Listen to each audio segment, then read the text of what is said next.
ఈనాటి చాలా హృదయంగా ఎంతో కళకళలాడుతూ జరుగుతున్నటువంటి ఈ తెలంగాణ గద్దర్ ఫిల్మ్ అవార్డ్స్ కార్యక్రమానికి మూల విరాట్ అయినటువంటి గౌరవ ముఖ్యమంత్రి శ్రీ రేవంత్ రెడ్డి గారికి, డిప్యూటీ ముఖ్యమంత్రి మిత్రులు పెద్దలు మా భట్టి విక్రమార్క గారికి, అలాగే మరొక మంత్రివర్యులు జూపల్లి గారికి, నా సహచరుడు, నా ఇష్టడు, నా మిత్రుడైన లోకనాయకన్ కమల్ హాసన్ గారికి, మరో సోదరుడు నాగార్జున గారికి, అలాగే మరొక నాగేశ్వర గారి అవార్డు అందుకోబోతున్న జయసుధ గారికి, and best actor సంపాదించేటువంటి Naga Chaitanya, అలాగే బెస్ట్ యాక్ట్రెస్ రష్మిక మందన, ఇతర అవార్డు గ్రహీతలందరికీ స్వాగతం పలుకుతున్నాను, అభినందనలు తెలుపుకుంటున్నాను.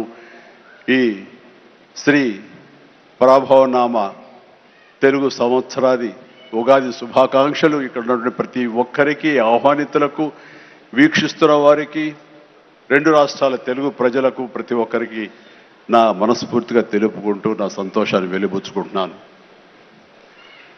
ఎక్కడైతే కళాకారులు గౌరవించబడతారో అక్కడ రాష్ట్రం, దేశం, ఆ రాజ్యం సుభిక్షంగా ఉంటుందన్నది నానుడి.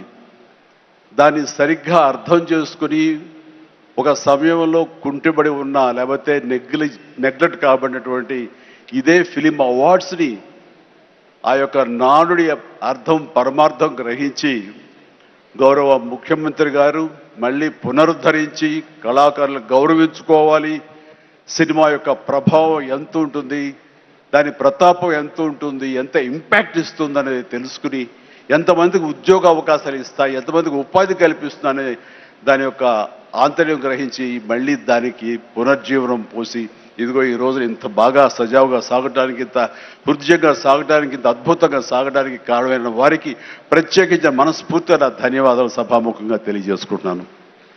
సార్, మనం కలిసిన ప్రతిసారి మీరు సినిమా గురించి, సినిమా అభివృద్ధి గురించి, సినిమాని ఎలా ముందుకు తీసుకువెళ్ళాలంటూ ఈ హైదరాబాద్ అనేది నైసర్గిక స్వరూపంగా ఇది అన్ని దేశం మొత్తంకి మధ్యలో ఉంటుంది, అన్ని రకాల అట్మాస్ఫియర్స్ ఉన్నాయి, అన్ని రకాల అంబియన్స్ ఉన్నాయి, అన్ని రకాల ఇన్ఫ్రాస్ట్రక్చర్ ఉంది as for cinema is concern.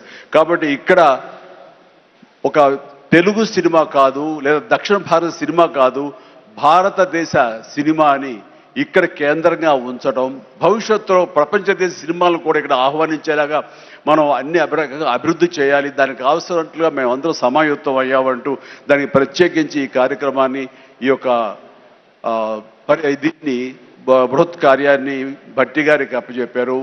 వీరందరూ కలిపి ఈ మధ్యకాలంలో గ్లోబల్ సమ్మిట్ జరిగినప్పుడు అందులో కూడా అంతర్భాగంగా ప్రత్యేకించి సినిమాకి వారు అవకాశం కల్పించి వారిని ఆహ్వానించి మంచి చెడ్డల గురించి తర్కించి చర్చించి దానికి కావలసినటువంటి సదుపాయాలు మీరు ముందుకు రండి, ప్రభుత్వం మీ అండదండలు అందిస్తుంది, ఇది ఈ రోజున పెద్ద ఎత్తున మనం సినిమాకి పెద్దపీట వెయ్యాలి అంటూ వారు ప్రత్యేకించి సినిమాకి ఇస్తున్న ప్రాముఖ్యతకి మనందరం నిజంగా ఆయనకి ఎంతో రుణపడి ఉన్నాం. ఎందుకంటే దీని యొక్క ఆంతర్యం, దీని యొక్క విలువ గ్రహించారు కాబట్టి కేంద్ర ప్రభుత్వం కూడా వేవ్స్ అని మన సాఫ్ట్ పవర్ని ప్రపంచ దేశాలకి తెలియజెప్పాలంటూ మన కల్చర్ కానివ్వండి, మన హెరిటేజ్ కానివ్వండి, మన సినిమా కానివ్వండి, మన క్రీడ కానివ్వండి, మన గ్రామీణకు సంబంధించినటువంటి వాతావరణం కానివ్వండి, మన ఆహారపు అలవాట్లు కానివ్వండి, ఇవన్నీ కూడా ప్రపంచ దేశాలకి తెలియజేస్తే కనుక దాని ఇంపాక్ట్ అంతా ఇంత ఉండదు. వాళ్ళని ఆకర్షించుకోగలిగితే కనుక ఆ రిజల్ట్ వేరు.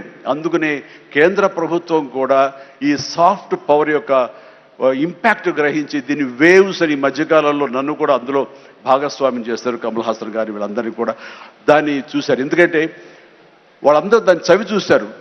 కే పాప్ అని ఒక కొరియాకు సంబంధించి, దక్షిణ కొరియాకు సంబంధించినటువంటి ఒక కే పాప్ కానీ, కే సినిమా కానీ, అలాగే జపాన్కి సంబంధించిన యానిమే కానీ, ఇవన్నీ కూడా వాళ్ళ యొక్క కంట్రీ ఎకానమీని ఇంపాక్ట్ చేసి దానికి ఎంతో తోడ్పాటు అందించింది, వాళ్ళ జీడిపి పెరిగింది. కాబట్టి ఇది చాలా తేలిగ్గా సినిమా కదా, ఏముందిలే ఇందులో అనేలాగా తేలిగ్గా తీసుకోకుండా దీని యొక్క ప్రభావంతో మన రాష్ట్ర ఎకానమీ కూడా పెంచుకోవచ్చు.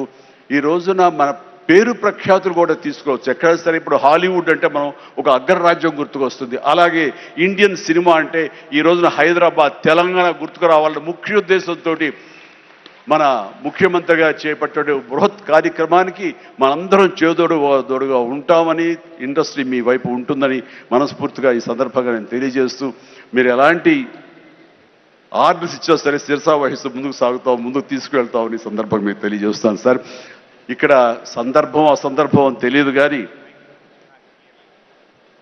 మన పక్క రాష్ట్రం అయినటువంటి మనో తెలుగు రాష్ట్రం ఈ కళాకారుల పట్ల, ఈ సినిమాల పట్ల వాళ్ళని ఉత్సాహపరిచే దాని విధానంలో కొంచెం వెనకంజ వేస్తే ఉందనుకుంటున్నాను. కాబట్టి సినిమా వాళ్ళకి అతి దగ్గరగా ఉన్నటువంటి ముఖ్యమంత్రి గారు నారా చంద్రబాబు నాయుడు గారు, ఆయన కూడా దీన్ని ఇన్స్పిరేషన్గా తీసుకుని మరింత ప్రోత్సహిస్తే కనుక మీరు ఇచ్చే ఉత్సాహంతో ఎంతోమంది యంగ్స్టర్స్ ఈ రోజున మరిన్ని సినిమాలు చేస్తారు. ఆ సినిమా రెవెన్యూ కూడా మనకి కంట్రిబ్యూట్ అవుతుంది మన స్టేట్ ఎకానమీకి.